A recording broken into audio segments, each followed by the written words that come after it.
Unang tanong, ano ang pambansang sayaw ng Pilipinas?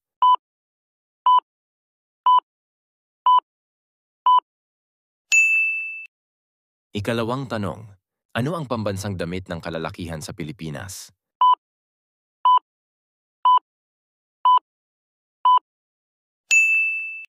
Ikatlong tanong, ano ang pambansang bulaklak ng Pilipinas?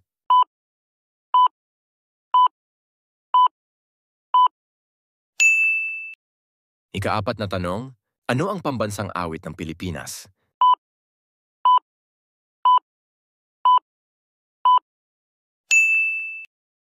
Huling tanong, ano ang pambansang puno ng Pilipinas?